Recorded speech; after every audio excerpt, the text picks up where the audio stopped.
Hello and welcome to my YouTube channel. I'm out today doing yet another review. I'm actually doing a review on this camera which I recently picked up, the Pentax K3. Now I already have the Pentax K70 which I've done an introduction video to. I will be doing another review on the K70, but today I've come out and about just to see how good the K3 is. There is a new version called the K3 II. I haven't got that one, but I've got the K3. I'm absolutely loving it. I've only recently got into the Pentax range of cameras. I've always used Canon, Nikon, Panasonic, Olympus and what have you. Never really thought much about the Pentax cameras until I picked up the K70. Really enjoy using that one, and the results, as I said before, is outstanding. The K3 is actually in some respects a more professional camera. It's lovely to hold. It's got this fantastic grip with this nice little cutout here for the fingers just to fall in, and it feels really nice. It's got a superb display on the top, so you can actually see what all your settings are just at a quick glance. We've also got a superb display on the back of the camera. Whether you can see that, I don't know, but it's a fantastic display, really strong, really easy to see what you've got your settings set to. It also, when you're doing it that way, portrait, it changes. That's quite impressive as well. I really like that. So it's fantastic camera. There's many features on this camera that I really like, and I'm growing to love how Pentax are actually producing their cameras and how they're building the features for the photographer. They're building it for a photographer to use. It hasn't got your gimmicky settings like scene settings. They're fine for your amateur, but completely useless for the professional. It's got your standard control dial here. What's clever about this control dial, it's got a lock function, so you can unlock it and it just freely spins like so. Or when you lock it and you slide this over, go away Molly, when you slide this over, bloody cats, when you slide this over, it locks it so you can't accidentally move it, which is really clever. But you can either push your finger in to unlock it like that, or you can just completely unlock it like so. That works really nicely. It's got your conventional function buttons, ISO, exposure compensation, which is really good. Dials on the back, all your normal sort of dials you would find on a pro camera, and that's kind of where you would want them as well. What else? A switch for changing from photo straight into video. So if you preset settings for your video, you can just slide straight to your video setting. Quite nifty, quite clever. I haven't yet shot any video with it, so I can't really say what the quality of the video is like. I've been doing stills using the same lens I used with the Pentax K70 review.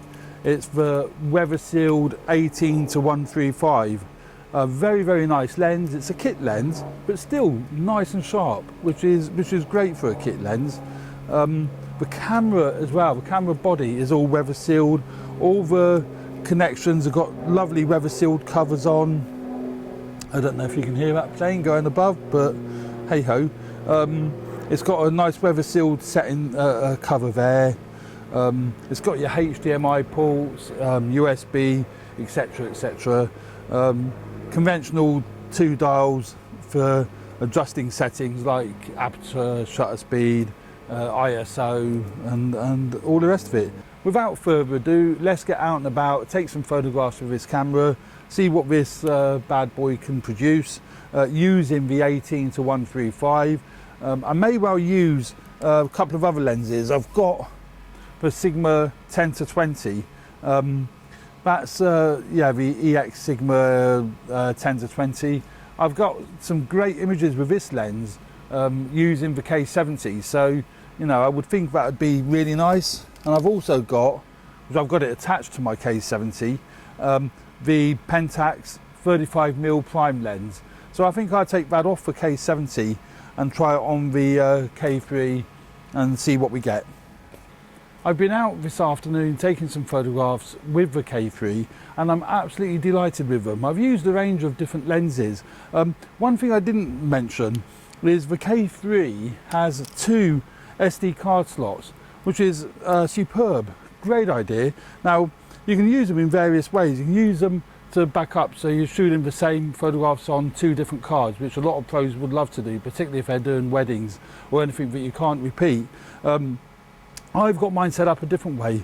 I'm shooting RAW on slot A, so those go straight into Lightroom, and I'm shooting JPEG on the other card, which is great for putting the images on the iPad Pro if I want to have a quick look at them on location, as it were, without having to convert the RAW files. So that is a huge bonus for me. That's really, really useful. I've had a quick look at them on my laptop, and without studying them, I can say I'm absolutely chuffed to bits with them. The sharpness, the clarity, everything about the Pentax range of cameras and the Pentax lenses really impresses me. So yeah, we'll have to take a better look back at the studio on the big 27-inch iMac, but my initial thoughts are really, really pleased with them. And I say the camera handling is absolutely superb. All the functions and all the controls are where they should be, and you know, I'm loving that. 2 SD card slots. What I didn't also mention is, I think I ought to just glance over it. As far as video is concerned, it is HD video, and it has got the various frame rates and what have you, but it has got, crucially, mic input on the side and headphone jack on the side as well. So that's got to be worth me while trying that out. I won't be using it primarily as a video camera because I shoot in 4K. This only shoots in HD, but it's well worth having a look at and trying out to see how good it is. So there we go. If you do enjoy my reviews, I hope you do, please hit the like button and subscribe. I most appreciate that. And thanks very much for watching my reviews and tuning into my YouTube channel. Thanks very much.